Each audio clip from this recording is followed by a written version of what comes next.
we can move on to the next step if you're ready, which is character types. Right on page 64. These are kind of character classes, but they are very much a...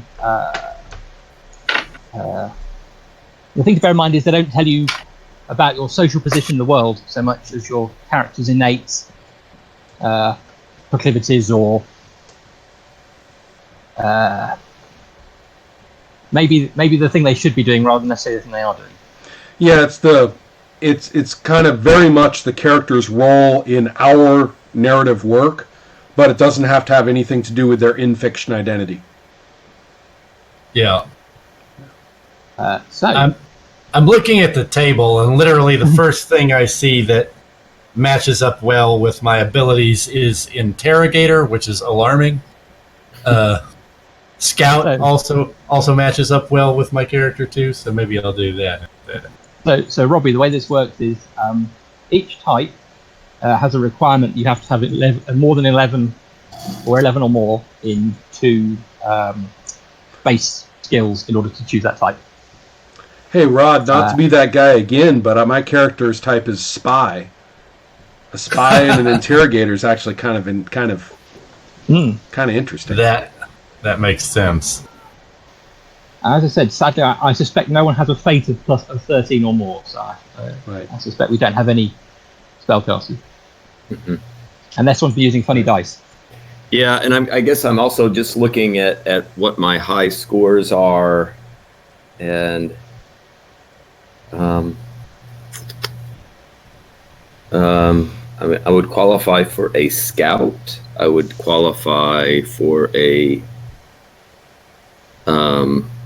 soldier, an acrobat. Oh, I'm actually good for spy too. Ooh. But the interrogator ability is pretty interesting. So I guess maybe take a little bit of time to read up on some of your options. The main thing you get for whichever one you choose is a special ability that nobody else will ever have in the game. But there's also some interesting... you get more specialities. Yeah. And it sets your devotion. It does, which is potentially quite important, and I suspect people don't pay enough attention. But we're going to, so that'll be good. All right, I think I do have to go for the interrogator because the special ability is just too interesting. Cool.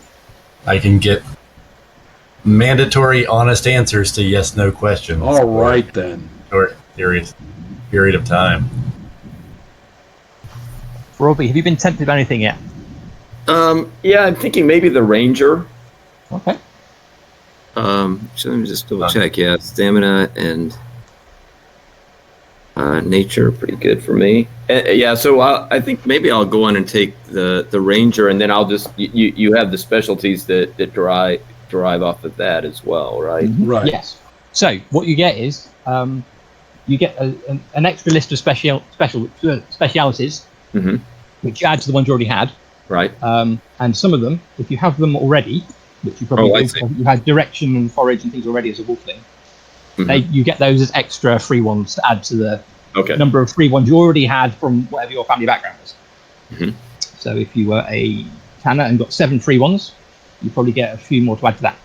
So you probably want to write down any of the extra specialities you've got, your special ability, and how often you can use it.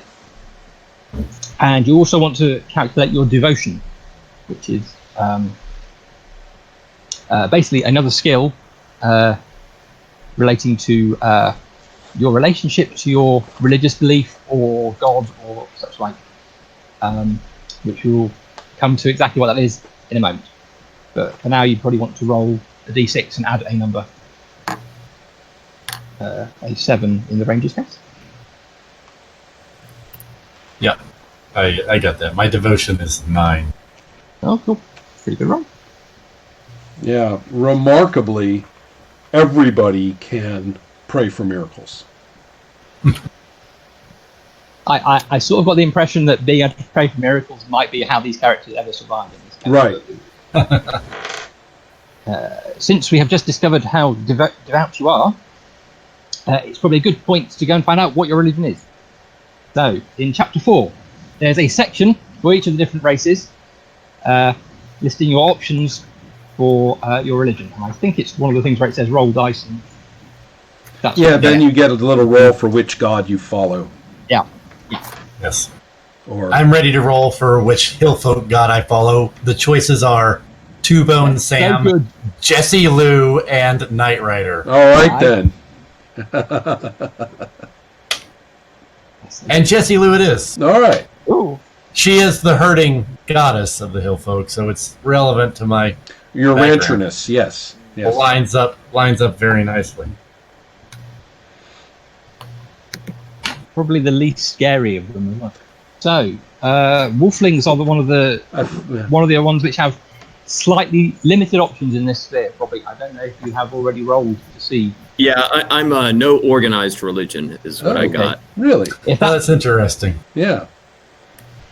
I don't think that necessarily precludes you from praying for miracles, but well, I'm not going to make it preclude you from praying for miracles. Equally, if you wanted to go with the ever-changing one, I wouldn't necessarily object.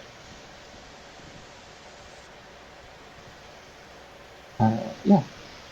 So, depending on your devotion, you're probably just a lay member of the religion. But Yeah. Oh yes. yeah. I think Check think that. only if you some have of them like don't have. yeah. priestly types and stuff can have higher devotion and have a Yeah. shot at being at higher rank, but most of us are down in the basics. And only some of them have the hierarchies anyway, I think. Yeah, so I don't think that's an option for Hillfolk, for example. Right. Right, but you do need to work out things like your number of miracles per day you can pray for. Two miracles per day. Yeah. I think we're all going to end up with 2.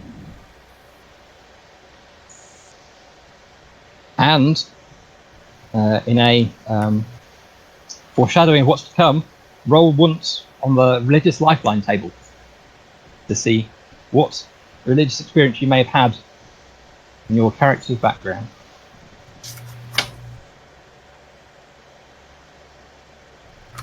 Hermit for D6 years plus 1 devotion. Oh, right. Wouldn't bump you up to 3 miracles, would it? That would be cool. No, I'm still in the. Oh, well. It'll make not a difference quite over the edge. when he starts praying. He's got bumps Plus into 3. another. Okay. I was a hermit for 3 years. Let me note that on my. You can add it to your age where you get affected that. Yeah, I did that. Hermit. Robbie, did you get an interesting role on your religious lifeline? Yeah, well, it's kind of interesting. So I have no organized religion, but it says I fought in a holy war and got +1 to 1 weapon skill. Awesome. That's pretty cool. Yeah. The bonus is Yeah. good. Yeah. Yeah. It counts. It gives you something to work out when you start writing your background, trying to pull your background together as to how you ended up in a holy war. But that sounds pretty interesting. Yeah, because one of the things about the lifelines, you roll for them, but it's up to you to put them in order, and you include your religious one in there. So, And since I get a free skill, I have actually 3 free skills, so I should obviously have one of those at least be a weapon, which I can then add 1 to, if I understand that correctly. yes. So that will be, I imagine, make you pretty tough in a fight. But we'll come to going through the huge list of skills in a bit. Right. Next up, character history from page 115. We do all that appearance stuff too, right? There's loads of fun appearance stuff. I want to see who gets hit worse than me. But it all made sense in the end. It made sense in the end, frighteningly. It's the magic of Legend of Live's character creation. I've no idea how it does it. Yeah, the harder Alright, you've grown at a particular result, the more like, no, that's the heart of my character you are at the end. So That was so. I rolled one up over the weekend as practice. That happened as well. So you choose your sex for your character. I There's am no table male. for that. I don't know why not, but.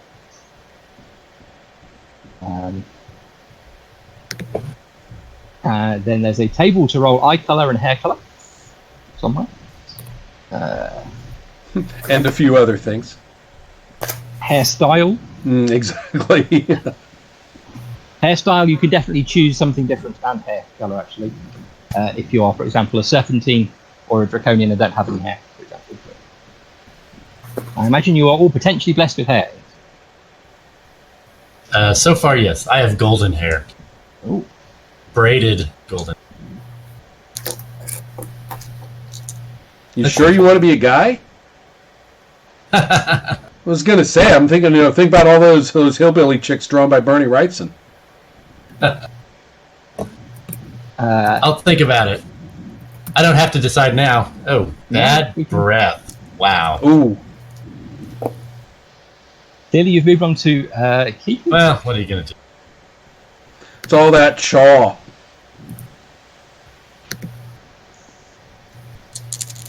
Or moonshine.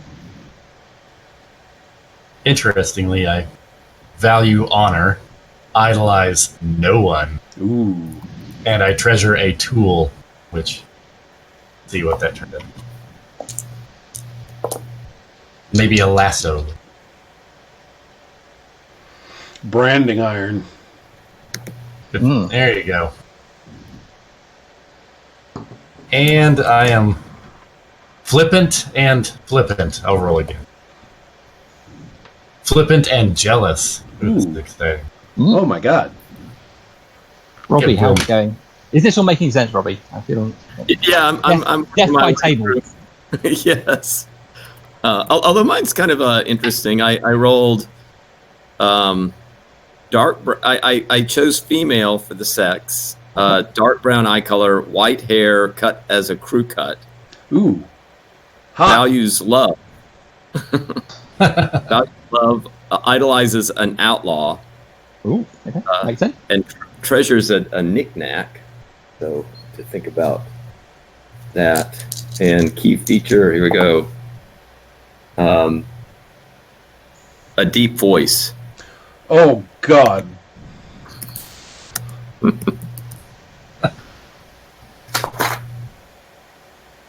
I did go ahead and change to female Ron. Something felt right. It's all right. We're fetish fuel gaming are us. Yeah, You know? right. Honestly, it kind of... It just fits, somehow. I Yeah. agree. Yeah.